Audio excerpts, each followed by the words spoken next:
So, after a dramatic night at Hillsborough last week, we sealed safe passage to a Wembley final against Barnsley.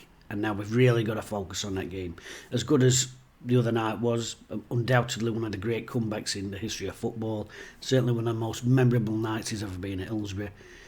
We don't want that to become a sparkling footnote in a season that was another typical Wednesday season. We want that to be a shining light and memory in a magnificent season. And to do that, we've got to get over that final hurdle now. And it'll be a tough task against the Barnsley side that's already beat us twice this season. First time we faced Barnsley was way back 3rd of September, and on the night they beat us 2-0. In truth, it could have been 4-5-0, and it was the first and possibly the only time this season that I think we've really been completely dominated by a team. They came out of the traps quick, they won the ball quickly, they moved the ball quickly, and the truth be told, we never got a foothold in that game. They hit the bar, and they really come flying into us. And I think there was a bit of a culture shock to Wednesday at that stage of the season. Of course, we later went on and had a magnificent unbeaten run, and that run come to an end again against Barnsley. This time it was a 4-2 defeat at Oakwell. Difference between the first game and the second game, though, the 4-2 game at their place, I actually thought we were a better side, certainly for the second half and probably the end part of the first half. A couple of mistakes in the first 10-15 minutes cost us dearly, and then of course as we came back into the game and started pushing on trying to get that winner, we got done with 2 goals on the counter. What can we learn from them games? Well, the first thing is, from the Hillsborough game, they came out and they really got stuck into us. They didn't give us a minute to settle on the ball. They pressed us really high up the pitch. I don't know if you remember now, but they started with 2 up front with a sort of nominal third, a lad called Thomas, who caused us some real problems.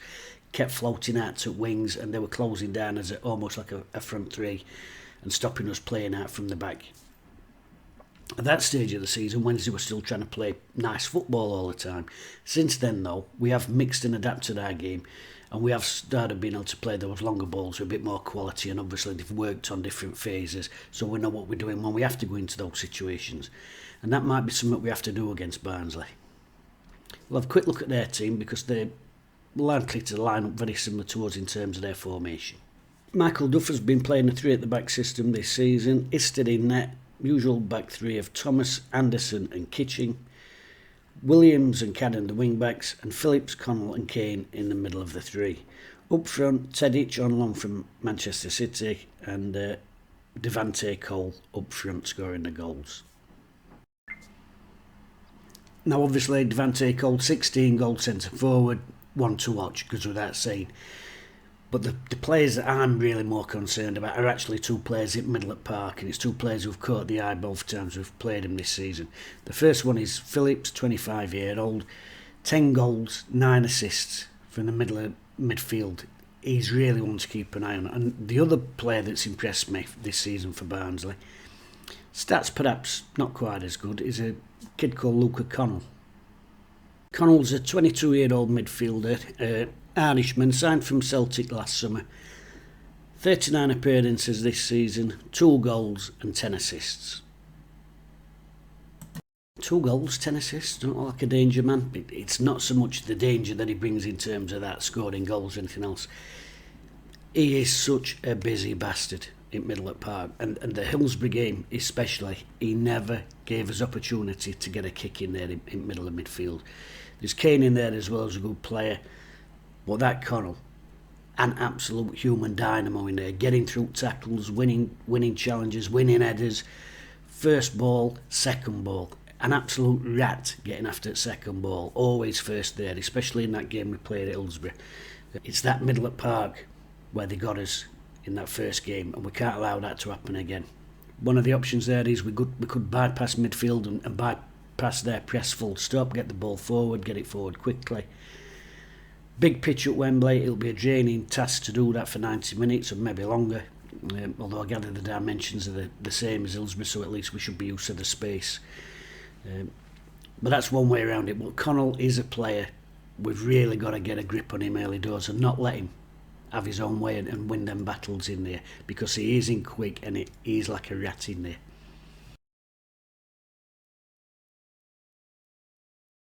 Couple of slight concerns if you're a Wednesday fan. Dominic Iorford and Marvin Johnson both limped from the action the other night. Hardly surprising, 120-minute game.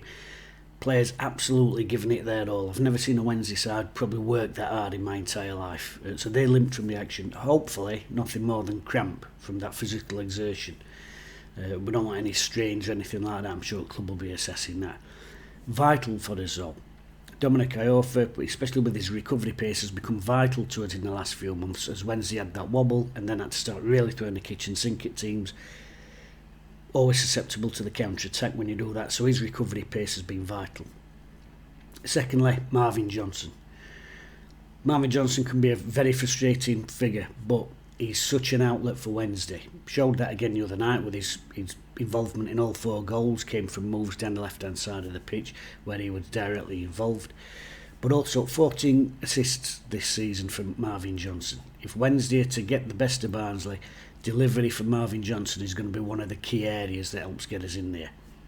If Marvin's not fit, I think that causes Wednesday a real problem. Some tough decisions for Darren Moore away from the injuries. Liam Palmer came in the other night and gave an absolutely sensational performance in centre in midfield. Good going both ways. That's the thing. Wednesday we're chucking the kitchen sink in it. Obviously we were susceptible to the counter attack if we do that. But his energy to get up and down, get back, win tackles, chase players down in midfield, that was huge. But also his drive going forward the other way. It worked on the night. Might we need him at the back? If Iorfa's not fit, these are all the questions that Darren Moore's going to have to find the answers to. Do you keep him in the centre of midfield if you can? If so, who drops out? Arshawn Volks, I think he's probably been our best player since Christmas, in all honesty. Do you drop one of the forwards? There's another question. We started against Peterborough with everybody who's capable of playing as centre forward on the park. Patterson at right wing back, Windass sort of in advanced midfield. If you start with all your strikers again, especially after such a massive draining game the other night, you leave yourself no attacking options on the bench. Do you want one of your attacking options on bench to come on fresh if it's a tight game? So many tough decisions that Darren Moore's going to have to make for Saturday. But that's what he's there for, that's what he's paid for, and I'm sure he will make the best decisions. Yeah, nothing we can do as fans now. Tactics, formations, injuries, nothing we can do about any of that. But what we can do is get down there one more time and back these lads. And if we back them like we did the other night, which unbelievable, back them like that, and I know we will, and get behind them, we really can make all the difference. And this time, we can do it.